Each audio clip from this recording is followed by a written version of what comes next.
Hello students, ਅੱਜ ਆਪਾਂ ਆ ਗਏ ਜੀ 5 ਨੰਬਰ ਸਾਇੰਸ ਦੇ ਪੇਪਰ ਤੇ ਤੁਹਾਡੇ ਕੋਲ। ਠੀਕ ਹੈ ਜੀ। ਸੋ ਈਜ਼ੀ ਹੈ ਜੀ ਪੇਪਰ, ਇਹ 'ਚ ਕੁਛ ਮੁਸ਼ਕਿਲ ਚੀਜ਼ ਨਹੀਂ ਹੈਗੀ। ਤਾਂ ਆਪਾਂ ਦੇਖੀਏ ਜੀ ਤੁਹਾਡੇ ਕੋਲ। ਸੋ ਗਗਨ ਦੇ ਮਾਤਾ ਜੀ ਅਨਾਜ ਨੂੰ ਭੰਡਾਰਿਤ ਕਰਨ ਲਈ ਧੁੱਪ ਵਿੱਚ ਸੁਕਾ ਰਹੇ ਹਨ। ਮਾਤਾ ਜੀ ਤੋਂ ਪੁੱਛਿਆ ਅਜਿਹਾ ਕਿਉਂ ਕਰ ਰਹੇ ਹਨ? ਧੁੱਪ ਵਿੱਚ ਸੁਕਾ ਰਹੇ ਹਨ, ਇੱਕ ਤਾਂ ਨਮੀ ਘਟੂਗੀ, ਸੂਖਮ ਜੀਵਾਂ ਦੇ ਹਮਲੇ ਤੋਂ ਬਚਾਉਣਾ। ਕਿਉਂਕਿ ਜਦੋਂ ਮਾਇਸਚਰ ਹੁੰਦਾ ਨਾ, ਤੁਸੀਂ ਦੇਖੋਗੇ ਜਦੋਂ ਬਰਸਾਤਾਂ ਪੈਂਦੀਆਂ ਨੇ ਨਾ ਤਾਂ ਸੁਸਰੀ ਉਦੋਂ ਹੀ ਪੈਂਦੀ ਹੈ ਕਣਕ ਵਿੱਚ, ਚਾਹੇ ਕੋਈ ਵੀ ਅਨਾਜ ਹੋਵੇ। ਠੀਕ ਹੈ, ਤੇ ਇਹਦਾ ਮਤਲਬ ਕੀ ਹੈ, ਜੇ ਮਾਇਸਚਰ ਘਟੂਗਾ ਤਾਂ ਸੂਖਮ ਜੀਵਾਂ ਦੇ ਹਮਲੇ ਤੋਂ ਵੀ ਬਚਾਂਗੇ। ਸੋ ਦੋਨੋਂ ਆਪਸ਼ਨਾਂ ਠੀਕ ਹੋਣਗੀਆਂ ਤੁਹਾਡੇ ਕੋਲ। ਠੀਕ ਹੈ ਜੀ।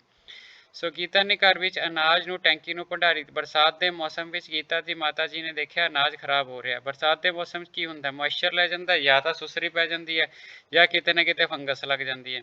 ਹੁਣ ਕੀ ਕਰਨਾ ਚਾਹੀਦਾ? ਅਨਾਜ ਨੂੰ ਸੁੱਟ ਦੇਣਾ ਚਾਹੀਦਾ? ਨਹੀਂ, ਅਨਾਜ ਨੂੰ ਪਾਣੀ ਨਾਲ ਧੋ ਕੇ ਸਾਫ਼ ਕਰਨਾ ਚਾਹੀਦਾ। ਕੁਐਸਚਨ ਦੇਖੋ, ਬਰਸਾਤ ਦਾ ਤਾਂ ਮੌਸਮ ਹੈ, ਮਾਇਸਚਰ ਤਾਂ ਉਹਨੇ ਪਹਿਲਾਂ ਹੀ ਲਿਆ ਹੋਇਆ, ਪਾਣੀ ਨਾਲ ਕਿੱਥੋਂ ਧੋ ਲੋਗੇ ਤੁਸੀਂ? ਆ ਵੀ ਨਹੀਂ ਹੋਣਾ ਚਾਹੀਦਾ। ਅਨਾਜ ਨੂੰ ਧੁੱਪ ਵਿੱਚ ਸੁਕਾ ਲੈਣਾ ਚਾਹੀਦਾ। ਹਾਂ, ਧੁੱਪ 'ਚ ਸੁਕਾ ਲਓ ਤੇ ਜਿਹੜੀ ਤੁਹਾਡੇ ਕੋਲ ਜਿਹੜੀ ਉਹ ਹੈਗੀ ਹੈ ਮਾਇਸਚਰ ਚਲੀ ਜਾਏਗੀ, ਤੇ ਕੋਈ ਕਿਤੇ ਅਗਰ ਫੰਗਸ ਲੱਗੀ ਹੋਵੇ ਤਾਂ ਉਹ ਪੋਰਸ਼ਨ ਸੁੱਟ ਦਿੱਤਾ ਜਾ ਸਕਦਾ। ਤਾਂ ਹੈਪੀ ਕੁਝ ਦਰਵਾਂ ਨੂੰ ਬਿਜਲੀ ਦੇ ਸਰਕਟ ਵਿੱਚ ਵਰਤਣਾ ਚਾਹੁੰਦੀ ਹੈ। ਬਿਜਲੀ ਦੇ ਸਰਕਟ ਵਿੱਚ ਬਲਬ ਨਹੀਂ ਜਗੇਗਾ। ਜਿਸ ਚੀਜ਼ ਵਿੱਚੋਂ ਬਿਜਲੀ ਨਹੀਂ ਨਿਕਲਦੀ, ਨਹੀਂ ਚਾਹੇ ਨਿੰਬੂ ਦੇ ਰਸ 'ਚ ਆਇਨ ਹੁੰਦੇ ਆ, ਨਮਕ ਦੇ ਪਾਣੀ 'ਚ ਆਇਨ ਹੁੰਦੇ ਆ। ਸੋ ਸ਼ੁੱਧ ਪਾਣੀ ਬਿਜਲੀ ਦਾ ਕੁਚਾਲਕ ਹੈ। ਉਹ ਕਹਿੰਦਾ ਬਿਜਲੀ ਸਰਕਟ ਵਿੱਚ ਬਲਬ ਨਹੀਂ ਜਗੇਗਾ। ਤਾਂ ਯਾਦ ਰੱਖਣਾ, ਸ਼ੁੱਧ ਪਾਣੀ ਜਿਹੜਾ ਹੈ ਬਿਜਲੀ ਦਾ ਕੁਚਾਲਕ ਹੈ, ਬਿਜਲੀ ਦਾ ਕੁਚਾਲਕ ਹੈ। ਕੁਚਾਲਕ ਮੈਨੇ ਬਿਜਲੀ ਉਸ 'ਚੋਂ ਨਹੀਂ ਨਿਕਲਦੀ, ਪਰ ਜੇ 'ਚ ਤੁਸੀਂ ਨਮਕ ਪਾ ਦਿਓ ਜਾਂ ਇਹ 'ਚ ਨਿੰਬੂ ਦਾ ਰਸ ਪਾ ਦਿਓ ਤਾਂ ਇਹ ਚਾਲਕ ਬਣ ਜਾਏਗਾ। ਸੋ ਆਪਸ਼ਨ ਹੈ ਬਲਬ ਨਹੀਂ ਜਗੇਗਾ ਇਹ ਨਾ। ਠੀਕ ਹੈ, ਭੋਜਨ ਨੂੰ ਲੰਮੇ ਸਮੇਂ ਤੱਕ ਸੁਰੱਖਿਅਤ ਰੱਖਣ ਲਈ ਠੀਕ ਹੈ ਕੀ ਕੀਤਾ ਜਾ ਸਕਦਾ? ਸੁਕਾ ਕੇ ਰੱਖ ਲਓ, ਡਰਾਈ ਫਰੂਟ, ਅਚਾਰ ਬਣਾ ਕੇ, ਮੁਰੱਬੇ ਬਣਾ ਕੇ। ਸਾਰੀਆਂ ਆਪਸ਼ਨਾਂ ਠੀਕ ਹੈ ਜੀ ਇਹ। ਸੋ ਇਹ ਚੀਜ਼ ਆਪਣੀ ਹੋ ਗਈ ਜੀ। ਸੋ ਈਜ਼ੀ ਹੈ ਜੀ, ਕੋਈ ਚੱਕਰ ਨਹੀਂ। ਠੀਕ ਹੈ, ਉਸ ਤੋਂ ਬਾਅਦ ਜਿਹੜਾ ਹੈਗਾ ਤੁਹਾਡੇ ਕੋਲ, ਰਾਧਿਕਾ ਨੇ ਜਮਾਤ ਵਿੱਚ ਮੈਗਨੀਸ਼ੀਅਮ ਦੇ ਰਿਬਨ ਨੂੰ ਜਗਾਇਆ। ਮੈਗਨੀਸ਼ੀਅਮ ਨੇ ਆਕਸੀਜਨ 'ਚ ਉਹ ਹੋਇਆ ਨਾ, ਤਾਂ ਫਿਰ ਮੈਗਨੀਸ਼ੀਅਮ ਦਾ ਆਕਸਾਈਡ ਹੀ ਬਣੇਗਾ ਤੁਹਾਡੇ ਪਾਸ। ਕਾਰਬੋਨੇਟ ਹਾਈਡਰੋਕਸਾਈਡ ਤਾਂ ਨਹੀਂ ਬਣ ਸਕਦਾ, ਕਿਉਂਕਿ ਜਿਹੜਾ ਹੈ ਜਲਾਇਆ ਮੈਨੇ ਤੁਹਾਡੀ ਜਿਹੜੀ ਕਿਰਿਆ ਹੈਗੀ ਆ ਆਕਸੀਜਨ ਨਾਲ ਹੀ ਹੋਣੀ ਹੈ ਤੁਹਾਡੇ ਕੋਲ। ਠੀਕ ਹੈ ਜੀ। ਉਸ ਤੋਂ ਬਾਅਦ ਜਿਹੜਾ ਹੈਗਾ ਆਪਾਂ ਅਗਲੇ ਕੁਐਸਚਨ ਤੇ ਆ ਗਏ। ਸੁਰਿੰਦਰ ਨੇ ਸੁਣਿਆ ਗੁਆਂਢ ਵਿੱਚ ਅੱਗ ਲੱਗ ਗਈ ਤੇ ਅੱਗ ਬੁਝਾਊ ਯੰਤਰ ਨੂੰ ਸੂਚਿਤ ਕੀਤਾ, ਦੇਖਿਆ ਕਿ ਵਿਸ਼ੇਸ਼ ਕਿਸਮ ਦੇ ਸੂਟ ਹਨ। ਠੀਕ ਹੈ ਜੀ। ਸੋ ਇਹਨਾਂ ਨੇ ਐਸੇ ਸੂਟ ਪਾਏ ਹੁੰਦੇ ਨੇ ਜੀ ਤੁਹਾਡੇ ਕੋਲ ਕਿ ਜਿਹਨੂੰ ਅੱਗ ਨਾ ਪਕੜੇ, ਜਿਹਦਾ ਅੱਗ ਤੇ ਅਸਰ ਘੱਟ ਹੋਵੇ। ਤਾਂ ਮੈਲਾਮਾਈਨ ਹੁੰਦਾ ਜੀ, ਮੈਲਾਮਾਈਨ ਔਰ ਬੈਕਾਲਾਈਟ ਥਰਮੋਸੈਟਿੰਗ ਪਲਾਸਟਿਕ ਨੇ ਇਹ। ਥਰਮੋਸੈਟਿੰਗ ਪਲਾਸਟਿਕ, ਥਰਮੋਸੈਟਿੰਗ ਹੁੰਦਾ ਨਾ ਜਿਹੜਾ, ਉਹ ਮੋਲਡ ਨਹੀਂ ਹੋ ਸਕਦਾ ਹੁੰਦਾ ਹੀਟ ਦੇ ਨਾਲ ਤੁਹਾਡੇ ਕੋਲ। ਠੀਕ ਹੈ ਜੀ। ਜਿਵੇਂ ਤੁਹਾਡੇ ਬਿਜਲੀ ਦੇ ਸੁੱਚ ਨੇ ਉਹ ਬੈਕਾਲਾਈਟ ਦੇ ਬਣਦੇ ਨੇ, ਬੈਕਾਲਾਈਟ ਮੋਲਡ ਨਹੀਂ ਹੁੰਦੀ ਹੀਟ ਕਰੇ ਤੇ ਤੁਹਾਡੇ ਕੋਲ, ਤਾਂ ਇਸ ਕਰਕੇ ਜਿਹੜਾ ਹੈਗਾ ਮੈਲਾਮਾਈਨ ਵਾਲਾ ਹੋਏਗਾ। ਠੀਕ ਹੈ ਜੀ। ਸੋ ਇਹ ਚੀਜ਼ ਹੋਗੀ ਜੀ। ਅੱਗੇ ਚਲੀਏ।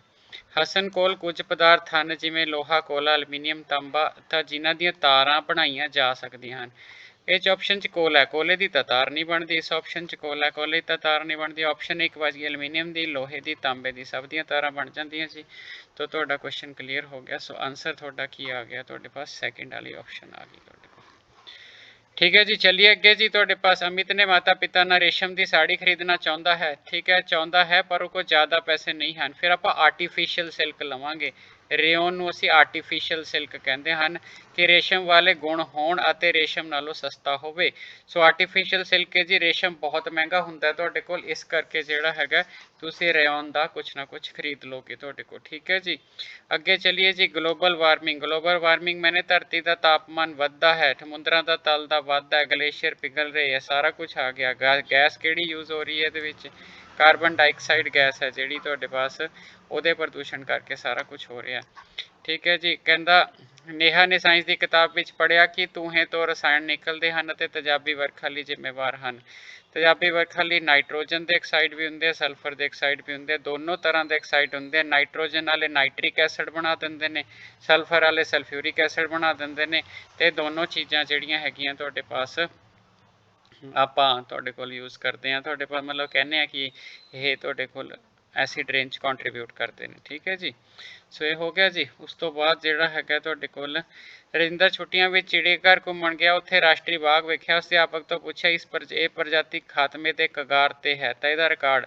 ਤਾਂ ਜਿਹੜੀਆਂ ਖਤਮ ਹੋਣ ਵਾਲੀਆਂ ਹੁੰਦੀਆਂ ਰੈੱਡ ਡਾਟਾ ਬੁੱਕ ਹੁੰਦੀ ਹੈ ਜੀ ਤੁਹਾਡੇ ਪਾਸ। ਇਤਿਹਾਸਿਕ ਬੁੱਕ ਨਹੀਂ ਹੋ ਸਕਦੀ, ਵਿਗਿਆਨ ਦੀ ਬੁੱਕ ਨਹੀਂ ਹੋ ਸਕਦੀ, ਇਹ ਆਪਾਂ ਨੇ ਖਿਆਲ ਰੱਖਣਾ ਹੈਗਾ। ਠੀਕ ਹੈ ਜੀ। ਅਮਨ ਦੇ ਆਪਣੇ ਘਰ ਤੋਂ ਮਾਮਾ ਜੀ ਦੇ ਘਰ ਜੰਗਲ ਦੇ ਰਸਤੇ ਵਿੱਚ ਗਿਆ। ਉਸਨੇ ਵੇਖਿਆ ਕੁਝ ਲੋਕ ਰੁੱਖਾਂ ਦੀ ਕਟਾਈ ਕਰ ਰਹੇ ਸਨ। ਰੁੱਖਾਂ ਨੂੰ ਨਾ ਕੱਟਣ ਦੀ ਸਲਾਹ। ਰੁੱਖ ਭੁੱਖ ਹੋਰ ਬਚਾਉਂਦੇ ਹਨ। ਠੀਕ ਹੈ। ਜੀਵਨ ਦਾ ਨਿਵਾਸ ਹੈ। ਠੀਕ ਹੈ ਜੀ। ਜੀਵਨ ਦੇ ਆਕਸੀਜਨ ਦਾ ਸੰਤੁਲਨ ਹੈ। ਸੋ ਸਾਰੀਆਂ ਚੀਜ਼ਾਂ ਹੀ ਟਰੂ ਨੇ ਜੀ ਤੁਹਾਡੇ ਕੋਲ ਇਹਦੇ ਵਿੱਚ, ਕਿਉਂਕਿ ਭੂਮੀ ਖੋਰ ਨੂੰ ਵੀ ਬਚਾਉਣਾ ਹੈਗਾ, ਜੀਵਨ ਦਾ ਨਿਵਾਸ ਸਥਾਨ ਵੀ ਹੈ, ਆਕਸੀਜਨ ਦਾ ਸੰਤੁਲਨ ਵੀ ਬਣਦਾ ਹੈਗਾ। ਇਹ ਸਾਰੀਆਂ ਚੀਜ਼ਾਂ ਹੀ ਹੈਗੀਆਂ ਤੁਹਾਡੇ ਕੋਲ। ਠੀਕ ਹੈ। ਅਧਿਆਪਕ ਨੇ ਦੋ ਖੰਡਨ ਬਾਰੇ ਦੱਸਿਆ। ਦੋ ਖੰਡਨ ਵਿੱਚੋਂ ਕਿਹੜਾ ਸਹੀ? ਦੋ ਖੰਡਨ ਹਾਈਡਰਾ 'ਚ ਹੁੰਦੀ ਹੈ। ਨਹੀਂ, ਹਾਈਡਰਾ 'ਚ ਨਹੀਂ ਹੁੰਦੀ, ਅਮੀਬਾ 'ਚ ਹੁੰਦੀ ਹੈ। ਠੀਕ ਹੈ ਨਾ। ਹਾਈਡਰਾ 'ਚ ਤਾਂ ਬਡਿੰਗ ਹੁੰਦੀ ਹੈ, ਅਮੀਬਾ 'ਚ ਹੁੰਦੀ ਹੈ, ਹਾਈਡਰਾ ਵਿੱਚ ਬਡਿੰਗ ਹੁੰਦੀ ਹੈ। ठीक है। दो खंडन लिंगी प्रजनन है। नहीं, सैक्सुअल रिप्रोडक्शन नहीं है, ए सैक्सुअल है। ਇਹਦਾ ਮਤਲਬ ਆ ਵੀ ਗਲਤ ਆ। ਸੋ ਪਹਿਲੇ ਦੋ ਨਹੀਂ, ਇਹਨਾਂ ਵਿੱਚੋਂ ਕੋਈ ਨਹੀਂ। ਸੋ ਲਾਸਟ ਆਪਸ਼ਨ ਟਰੂ ਹੋਏਗੀ ਜੀ ਤੁਹਾਡੀ। ਸੋ ਲਾਸਟ ਆਪਸ਼ਨ ਜਿਹੜੀ ਹੈਗੀ ਆ ਟਰੂ ਹੋਏਗੀ। ਚਲਿਏ ਜੀ ਅੱਗੇ ਤੁਹਾਡੇ ਕੋਲ। ਠੀਕ ਹੈ। ਸੋ ਜਿਹੜਾ ਹੈਗਾ ਤੁਹਾਡੇ ਕੋਲ ਅੱਗੇ ਚਲੋ ਜੀ। ਰੀਟਾ ਤੇ ਸੁਨੀਤਾ ਜੰਤੂਆਂ ਵਿੱਚ ਪਾਈ ਜਾਣ ਵਾਲੀਆਂ ਵੱਖ-ਵੱਖ ਕਿਰਿਆਵਾਂ ਬਾਰੇ ਗੱਲਾਂ ਕਰ ਰਹੀਆਂ ਸਨ। ਹੇਠ ਲਿਖੀ ਕਿਹੜੀ ਕਿਰਿਆ ਜੰਤੂਆਂ ਵਿੱਚ ਨਹੀਂ? ਪਾਚਨ ਹੁੰਦਾ ਜੀ, ਸਾਹ ਵੀ ਲੈਂਦੇ ਆ, ਪ੍ਰਜਨਨ ਵੀ ਕਰਦੇ ਆ, ਪਰ ਪ੍ਰਕਾਸ਼ ਸੰਸਲੇਸ਼ਣ ਨਹੀਂ ਹੁੰਦਾ। ਪ੍ਰਕਾਸ਼ ਸੰਸਲੇਸ਼ਣ ਸਿਰਫ ਪੌਦੇ ਕਰਦੇ ਨੇ। ਸੋ ਹੋ ਗਿਆ ਜੀ ਤੁਹਾਡੇ ਪਾਸ, ਇਹ ਵੀ ਆਰਾਮ ਨਾਲ ਹੋ ਗਿਆ। ਰੀਤਾ ਤੇ ਸੁਨੀਤਾ ਜੰਤੂਆਂ ਵਿੱਚ ਪਾਈਆਂ ਜਾਣ ਵਾਲੀਆਂ ਵੱਖ-ਵੱਖ ਕਿਰਿਆਵਾਂ ਬਾਰੇ ਗੱਲਾਂ ਕਰ ਰਹੀਆਂ ਸਨ। ਠੀਕ ਹੈ। ਕਿਹੜੀ ਕਿਰਿਆ ਜੰਤੂਆਂ ਵਿੱਚ ਨਹੀਂ ਪਾਈ ਜਾਂਦੀ? ਪ੍ਰਕਾਸ਼ ਸੰਸਲੇਸ਼ਣ। ਸੋ ਰਿਪੀਟ ਹੋ ਗਿਆ ਜੀ ਕੁਐਸਚਨ, ਹੈ ਨਾ। ਸੋ ਕੁਐਸਚਨ ਨੰਬਰ 14 ਵੀ ਉਹੀ ਹੈ, ਕੁਐਸਚਨ ਨੰਬਰ 15 ਵੀ ਉਹੀ ਹੈ। ਠੀਕ ਹੈ। ਸੋ ਲੋ ਜੀ ਰਿਪੀਟ ਹੋ ਗਿਆ ਜੀ ਇਹ ਤੁਹਾਡੇ ਕੋਲ। ਅਪਨੀਤ ਜਾਣਦੀ ਹੈ ਨਰ ਅਤੇ ਮਾਦਾ ਦੇ ਸੰਯੋਜਨ ਨੂੰ ਨਿਸ਼ੇਚਨ ਕਿਹਾ ਜਾਂਦਾ ਹੈ। ਠੀਕ ਹੈ ਜੀ। ਤੋਂ ਜਿਹੜਾ ਹੈਗਾ ਇਹਦੇ ਸਿੱਟੇ ਵਜੋਂ ਕੀ ਬਣਦਾ ਹੈ? ਯੁਗਮਜ, ਜ਼ਾਈਗੋਟ ਬਣਦਾ ਹੈ ਜੀ ਨਿਸ਼ੇਚਨ ਦੇ ਵਿੱਚ। ਠੀਕ ਹੈ ਜੀ। ਸੋ ਚੱਲੀਏ ਜੀ ਅੱਗੇ ਤੁਹਾਡੇ ਕੋਲ ਆਪਾਂ। ਮਨਪ੍ਰੀਤ ਕੌਰ ਜਾਣਨਾ ਚਾਹੁੰਦੀ ਹੈ ਕਿ ਹੇਠ ਲਿਖਿਆਂ ਵਿੱਚੋਂ ਕਿਹੜੇ ਉਪਕਰਨ ਨਾਲ ਅਸੀਂ ਰਗੜ ਘੱਟ ਕਰ ਸਕਦੇ ਹਾਂ? ਬਾਲ ਬੈਰਿੰਗ ਨਾਲ ਰਗੜ ਘੱਟ ਹੁੰਦੀ ਹੈ ਜੀ, ਸਭ ਨੂੰ ਪਤਾ ਤੁਹਾਡੇ ਕੋਲ। ਇੱਕ ਦਿਨ ਰੇਲਵੇ ਸਟੇਸ਼ਨ ਤੇ ਅਰਵਨ ਨੇ ਨੋਟ ਕੀਤਾ ਕਿ ਅਟੈਚੀਆਂ ਦੇ ਪਹੀਏ ਲੱਗੇ ਹੋਏ ਹਨ। ਕਿਉਂ ਅਟੈਚੀਆਂ ਦੇ ਪਹੀਏ ਲੱਗੇ ਹੁੰਦੇ ਨੇ ਤੁਹਾਡੇ ਕੋਲ? ਕਿਉਂਕਿ ਜਿਹੜੀ ਰੋਲਿੰਗ ਫ੍ਰਿਕਸ਼ਨ ਹੈ ਸਭ ਤੋਂ ਘੱਟ ਹੁੰਦੀ ਹੈ ਤੁਹਾਡੇ ਕੋਲ। ਠੀਕ ਹੈ ਜੀ। ਵੇਲਣੀ ਫ੍ਰਿਕਸ਼ਨ ਜਿਹੜੀ ਹੈ ਉਹ ਸਭ ਤੋਂ ਘੱਟ ਹੁੰਦੀ ਹੈ। ਸੋ ਇੱਥੇ ਆਪਾਂ ਆਪਸ਼ਨ ਦੇਖੀਏ ਜੀ, ਕਿਹੜੀ ਆਪਸ਼ਨ ਹੈ? ਸਰਕਣਸ਼ੀਲ ਰਗੜ ਵੇਲਣ ਰਗੜ ਤੋਂ ਜ਼ਿਆਦਾ ਹੁੰਦੀ ਹੈ।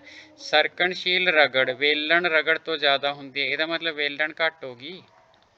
ਵੇਲਣ ਰਗੜ ਸਰਕਣਸ਼ੀਲ ਤੋਂ ਪਹੀਆ ਰਗੜ ਵਧਾਉਂਦਾ ਹੈ। ਸੋ ਪਹਿਲੀ ਆਪਸ਼ਨ ਹੀ ਟਰੂ ਆਏਗੀ ਜੀ ਤੁਹਾਡੇ ਕੋਲ। ਸਰਕਣਸ਼ੀਲ ਮਤਲਬ ਘਿਸੂਗਾ ਤਾਂ ਵੱਧ ਹੋਊਗੀ, ਇਹਦਾ ਮਤਲਬ ਜਿਹੜੀ ਵੇਲਣ ਵਾਲੀ ਉਹ ਘੱਟ ਹੋਊਗੀ। ਠੀਕ ਹੈ ਜੀ। ਰੋਹਿਤ ਨੇ ਸਕੂਲ ਵਿੱਚ ਡਰਮ ਵਜਾਉਂਦਾ ਹੈ। ਵਿਨੇ ਸੀਟੀ, ਕਿਸ ਦੀ ਆਵਿਰਤੀ ਉੱਚੀ ਹੋਏਗੀ? ਠੀਕ ਹੈ ਜੀ। ਸੀਟੀ ਵਿਸਲ ਦੀ ਆਵਿਰਤੀ ਉੱਚੀ ਹੁੰਦੀ ਹੈ ਜੀ। ਠੀਕ ਹੈ। ਡਰਮ ਬਹੁਤ ਦੂਰ ਤੱਕ ਨਾ ਸੁਣੇ, ਘੰਟੀ ਵਿਸਲ ਬਹੁਤ ਦੂਰ ਤੱਕ ਤੁਹਾਨੂੰ ਸੁਣ ਜਾਂਦੀ ਹੈ। ਕੁੱਤੇ, ਉੱਲੂ ਤੇ ਡਾਲਫਿਨ ਜਾਨਵਰ ਹਨ, ਇਹਨਾਂ ਵਿੱਚੋਂ ਕਿਹੜੇ ਅਲਟਰਾਸਾਊਂਡ ਸੁਣ ਸਕਦੇ ਹਨ? ਚਮਗਿੱਦੜ, ਡਾਲਫਿਨ ਤਾਂ ਬਹੁਤ ਵਧੀਆ ਢੰਗ ਨਾਲ ਸੁਣਦੇ ਆ, ਕੁੱਤੇ ਵੀ ਆ ਜਾਊਗਾ ਇਹਦੇ ਵਿੱਚ, ਇਹ ਸਾਰੇ ਆ ਜਾਣਗੇ। ਠੀਕ ਹੈ ਜੀ। ਸੋ ਮੋਹਿਤ ਨੇ ਬਿਜਲੀ ਦਾ ਬਲਬ ਜਗਾਇਆ ਤੇ ਦੇਖਿਆ ਬਿਜਲੀ ਦੇ ਬਲਬ ਵਿਚਲਾ ਫਿਲਾਮੈਂਟ ਚਮਕਦਾ। ਫਿਲਾਮੈਂਟ ਉਦੋਂ ਚਮਕਦਾ ਜਦੋਂ ਹੀਟ ਹੋ ਜਾਂਦਾ। ਸੋ ਤਾਪਨ ਪ੍ਰਭਾਵ ਹੋਏਗਾ ਜੀ। ਫਿਲਾਮੈਂਟ ਉਦੋਂ ਚਮਕੂਗਾ ਜਦੋਂ ਉਹ ਹੀਟ ਹੋ ਜਾਂਦਾ ਹੈਗਾ ਤੁਹਾਡੇ ਕੋਲ। ਬਲਬ ਕਦੇ ਵੀ ਤੁਸੀਂ ਚੱਲਦੇ ਨੂੰ ਹੱਥ ਨਹੀਂ ਲਾਉਂਦੇ ਹੁੰਦੇ, ਕਿਉਂਕਿ ਉਹ ਗਰਮ ਬਹੁਤ ਹੁੰਦਾ ਹੈਗਾ ਤੁਹਾਡੇ ਕੋਲ। ਠੀਕ ਹੈ ਜੀ। ਉਸ ਤੋਂ ਬਾਅਦ ਇਹਨਾਂ ਨੂੰ ਘਟਦੇ ਕ੍ਰਮ ਵਿੱਚ ਲਾਓ। ਫ੍ਰਿਕਸ਼ਨਾਂ ਨੇ ਤੁਹਾਡੇ ਪਾਸ। ਠੀਕ ਹੈ। ਰਗੜ ਨੇ, ਰਗੜ ਨੂੰ ਘਟਦੇ ਕ੍ਰਮ ਵਿੱਚ ਲਾਉਣਾ ਹੈਗਾ। ਸੋ ਘਟਦੇ ਕ੍ਰਮ ਵਿੱਚ ਸਭ ਤੋਂ ਪਹਿਲਾਂ ਵੱਧ ਫ੍ਰਿਕਸ਼ਨ ਹੋਊਗੀ। ਸੋ ਵੱਧ ਫ੍ਰਿਕਸ਼ਨ ਜਿਹੜੀ ਹੁੰਦੀ ਹੈ ਸਥਿਤਿਕ ਹੁੰਦੀ ਹੈ, ਦੂਏ ਤੇ ਸਰਕਣਸ਼ੀਲ ਹੁੰਦੀ ਹੈ, ਤੀਜੇ ਤੇ ਵੇਲਣੀ ਹੁੰਦੀ ਹੈ ਤੁਹਾਡੇ ਕੋਲ। ਸੋ ਇਹਨਾਂ ਨੂੰ ਆਪਾਂ ਡਿਕਰੀਜ਼ਿੰਗ ਆਰਡਰ ਚ ਲਾਉਣਾ ਸੀ ਨਾ, ਘਟਦੇ ਕ੍ਰਮ ਚ। ਘਟਦੇ ਕ੍ਰਮ ਦਾ ਮਤਲਬ ਹੈ ਸਭ ਤੋਂ ਵੱਡੀ ਪਹਿਲਾਂ। ਸੋ ਸਭ ਤੋਂ ਵੱਧ ਪਹਿਲਾਂ ਚਾਹੀਦੀ ਹੈ ਤੁਹਾਡੇ ਕੋਲ। ਸੋ ਹੈਗੀ ਹੈ ਜੀ ਇਹ। ਠੀਕ ਹੈ। ਉਸ ਤੋਂ ਬਾਅਦ ਜਿਹੜਾ ਹੈਗਾ ਕਹਿੰਦਾ ਸਕੂਲ ਤੋਂ ਪਰਤਦਿਆਂ ਰਾਮ ਨੇ ਦੇਖਿਆ ਇੱਕ ਇਮਾਰਤ ਉੱਤੇ ਤਿੱਖੀ ਨੋਕ ਵਾਲੀ ਧਾਤ ਦੇ ਸਿਰੇ ਵਾਲੀ ਛੜ ਲੱਗੀ ਸੀ। ਠੀਕ ਹੈ ਜੀ। ਤਾਂ ਉਹਦੀ ਦੀਵਾਰ ਨਾਲ ਹੇਠਾਂ, ਜੋ ਕਿ ਦੀਵਾਰ ਦੇ ਨਾਲ ਨਾਲ ਹੇਠਾਂ ਆ ਕੇ ਧਰਤੀ 'ਚ ਦੱਬੀ ਹੋਈ ਸੀ, ਮਤਲਬ ਉਹ ਤੋਂ ਤਾਰ ਆ ਰਹੀ ਹੁੰਦੀ ਹੈ ਜੀ। ਸੋ ਇਹ ਤਾਂ ਹੁੰਦਾ ਜੀ ਜੇ ਬਿਜਲੀ ਚਮਕਦੀ ਹੈ ਤਾਂ ਉਹ ਉੱਥੋਂ ਚਲੇ ਜਾਵੇ। ਤੁਹਾਡੇ ਕੋਲ ਬਿਜਲੀ ਚਾਲਕ ਹੈ ਇਹ ਜੀ, ਤੁਹਾਡੇ ਕੋਲ ਤੁਹਾਡੀ ਬਿਜਲੀ ਚਮਕੂਗੀ ਤਾਂ ਇਹਦੇ ਵਿੱਚੋਂ ਹੋ ਕੇ ਜ਼ਮੀਨ 'ਚ ਚਲੀ ਜਾਊਗੀ, ਤੁਹਾਡੀ ਬਿਲਡਿੰਗ ਨੂੰ ਨੁਕਸਾਨ ਨਹੀਂ ਹੋਏਗਾ ਤੁਹਾਡੇ ਕੋਲ। ਠੀਕ ਹੈ। ਲੜਕੀਆਂ ਵਿੱਚ ਪ੍ਰੌੜ ਉਮਰ ਕਿੱਥੋਂ ਸ਼ੁਰੂ ਹੋ ਜਾਂਦੀ ਹੈ? ਸੋ ਤੁਹਾਡੀਆਂ ਬੁੱਕਸ ਦੇ ਵਿੱਚ 11 ਤੋਂ 13 ਈਅਰਸ ਲਿਖਿਆ ਹੋਊਗਾ ਜੀ। 11 ਤੋਂ 14 ਹੀ ਲਾਓ ਤੁਸੀਂ। 11 ਤੋਂ 14 ਈਅਰਸ ਗਰਲਜ਼ ਲਿਖਿਆ ਹੁੰਦਾ, ਤੇ ਉਸ ਤੋਂ ਬਾਅਦ 13 ਤੋਂ 16 ਨਾਰਮਲੀ 13 ਤੋਂ 16 ਬॉयਜ਼ ਹੁੰਦਾ। ਮਤਲਬ ਪਬਰਟੀ ਈਅਰ ਉਦੋਂ ਜਦੋਂ ਤੁਹਾਡੀ ਬੋਡੀ 'ਚ ਚੇਂਜਸ ਆਉਣੀਆਂ ਸ਼ੁਰੂ ਹੋ ਜਾਂਦੀਆਂ। ਸੋ ਇੱਥੇ ਜਿਹੜੀ ਹੈ ਆਹ ਆਪਸ਼ਨ ਲਾ ਲਓ ਜੀ। ਠੀਕ ਹੈ। ਸੋ ਨੀਅਰਲੀ ਸੇਮ ਆਪਸ਼ਨ ਕਹਿ ਲਓ ਤੁਸੀਂ। 11 ਤੋਂ 14 ਵੈਸੇ ਤੁਹਾਡੀਆਂ ਕਿਤਾਬਾਂ 'ਚ ਲਿਖਿਆ ਹੋਇਆ। ਧੁੰਮਕੋਰਾ ਸਮੋਕ ਕਿਵੇਂ ਬਣਦਾ? ਸਮੋਕ ਦਾ ਮਤਲਬ ਇਹ ਹੁੰਦਾ ਕਿ ਸਮੋਕ ਲੈ ਲਓ, ਧੂੰਆਂ ਪਲੱਸ ਫੌਗ ਲੈ ਲਓ। तो ਸਮੋਕ ਲੈ ਲਓ ਤੇ ਫੋਗ ਲੈ ਲਓ, ਇਹਨੂੰ ਧੂਆਂ ਪਲੱਸ ਕੋਰਾ ਕਹਿੰਦੇ ਆ। ਠੀਕ ਹੈ ਜੀ। ਸੋ ਚੱਲੀਏ ਜੀ ਅੱਗੇ। ਠੀਕ ਹੈ। तो जिस एंगल ते इंसीडेंट होएगी ना उसे ते रिफ्लैक्शन होएगी, तो आ एंगल होएगा आई इक्वल टू आर हुंदा है। ठीक है। सो ਇਹਦਾ मतलब किरण नंबर ए गई तो बी ते वापस आई, सो बी ऑप्शन रहेगी जी किरण नंबर बी। ठीक हो गया जी। सो इंसीडेंट रिफ्लैक्शन एंगल ਜਿਹੜੇ ਹੈਗੇ ਨੇ ਇਹ ਸੇਮ ਹੁੰਦੇ ਨੇ ਤੁਹਾਡੇ ਕੋਲ, ਇਹ ਜ਼ਰੂਰ ਤੁਹਾਡੇ ਪਾਸ ਤੁਹਾਨੂੰ ਪਤਾ ਹੋਣਾ ਚਾਹੀਦਾ ਹੈ। ਖੈਰ ਪ੍ਰਕਾਸ਼ ਲੈਸਨ ਪੜਾਇਆ ਹੋਇਆ ਤਾਂ ਪਤਾ ਹੀ ਹੋਏਗਾ। ਠੀਕ ਹੈ। ਨੇਹਾ ਨੇ ਰਾਤ ਨੂੰ ਜਿਹੜਾ ਹੈਗਾ ਤੁਹਾਡੇ ਪਾਸ ਚੰਨ ਤਾਰੇ ਦੇਖੇ, ਇੱਕ ਬਹੁਤ ਜ਼ਿਆਦਾ ਚਮਕਦਾ ਸੀ। ਭਰਾ ਤੋਂ ਪੁੱਛਿਆ ਤੇ ਦੱਸਿਆ ਧਰਤੀ ਦੀ ਘੁੰਮਣ ਦੂਰੀ ਤੇ ਸਥਿਤ ਹੈ। ਧਰਤੀ ਦੀ ਘੁੰਮਣ ਦੂਰੀ ਤੇ ਪੋਲ ਸਟਾਰ ਸਥਿਤ ਹੁੰਦਾ ਜੀ ਤੁਹਾਡੇ ਕੋਲ। ਠੀਕ ਹੋ ਗਿਆ ਜੀ। ਚੱਲੀਏ ਗਲੋਬਲ ਵਾਰਮਿੰਗ ਸਭ ਤੋਂ ਵੱਧ ਯੋਗਦਾਨ ਕਿਹਦਾ? ਸਭ ਤੋਂ ਵੱਧ ਯੋਗਦਾਨ ਹੈ ਜੀ, ਸਭ ਤੋਂ ਵੱਧ ਕਾਰਬਨ ਡਾਈਆਕਸਾਈਡ ਦਾ ਯੋਗਦਾਨ ਹੈ ਜੀ। ਠੀਕ ਹੈ। ਤਾਂ ਨੀਨਾ ਆਪਣੀ ਮਾਸੀ ਦੇ ਘਰ ਪਹੁੰਚੀ, ਪਰ ਉਸਦੀ ਮਾਸੀ ਆਪਣੇ ਪੁੱਤਰ ਨੂੰ ਟੀਕਾ ਕਰਾਉਣ ਲੈ ਕੇ ਗਈ ਹੋਈ ਸੀ। ਟੀਕਾ ਕਰਾਉਣ ਨਾਲ ਕੀ ਹੁੰਦਾ? ਠੀਕ ਹੈ, ਇਮਿਊਨਿਟੀ ਇਨਕਰੀਜ਼ ਹੁੰਦੀ ਹੈ ਜੀ, ਐਂਟੀਬਾਡੀਜ਼ ਵੱਧਦੀਆਂ ਸਰੀਰ ਵਿੱਚ। ਸੋ ਅਸੀਂ ਟੀਕੇ ਪਹਿਲਾਂ ਹੀ ਬਿਮਾਰ ਹੋਣ ਤੋਂ ਲਵਾ ਲੈਂਦੇ ਹਾਂ, ਜਿਵੇਂ ਹੁਣ ਕਰੋਨਾ ਦੇ ਲੱਗੇ ਆ ਸਾਰਿਆਂ ਨੂੰ। ਠੀਕ ਹੈ। ਸੋ ਫਲੀਦਾਰ ਪੌਦਿਆਂ ਦੀ ਜੜ੍ਹਾਂ ਵਿੱਚ ਕਿਹੜਾ ਸੂਖਮ ਜੀਵ ਪਾਇਆ ਜਾਂਦਾ ਹੈ? ਨਾਈਟ੍ਰੋਜਨ ਫਿਕਸੇਸ਼ਨ ਲਈ ਪਾਇਆ ਜਾਂਦਾ, ਜਿਹਨੂੰ ਰਾਈਜ਼ੋਬੀਅਮ ਕਹਿੰਦੇ ਆ। ਰਾਈਜ਼ੋਬੀਅਮ ਨਾਈਟ੍ਰੋਜਨ ਫਿਕਸੇਸ਼ਨ ਲਈ ਪਾਇਆ ਜਾਂਦਾ ਹੈਗਾ। ਠੀਕ ਹੈ ਜੀ। ਸੋ ਫਟਾਫਟ ਮੈਂ ਤੁਹਾਡੀ ਕਰਤੀ ਜੀ ਸ਼ੀਟ ਤੁਹਾਡੇ ਪਾਸ। ਠੀਕ ਹੈ। ਜੇ ਹਾਲੇ ਤੱਕ ਸਬਸਕ੍ਰਾਈਬ ਨਹੀਂ ਕੀਤਾ ਤਾਂ ਜ਼ਰੂਰ ਕਰ ਦਿਓ ਜੀ, ਤੁਹਾਡੇ ਕੋਲ ਬਹੁਤ ਕੁਝ ਮਿਲਣ ਵਾਲਾ। ਅੱਗੇ ਪੇਪਰਾਂ ਦੀ ਤਿਆਰੀ ਲਈ ਸਮੈਸਟਰ ਦੀਆਂ ਸ਼ੀਟਾਂ ਆ ਰਹੀਆਂ ਨੇ ਤੁਹਾਡੇ ਕੋਲ, ਸਿੱਧੇ ਪ੍ਰਸ਼ਨ ਤੁਹਾਨੂੰ ਪੇਪਰ 'ਚ ਆਉਣਗੇ। ਠੀਕ ਹੈ ਜੀ। Thank you.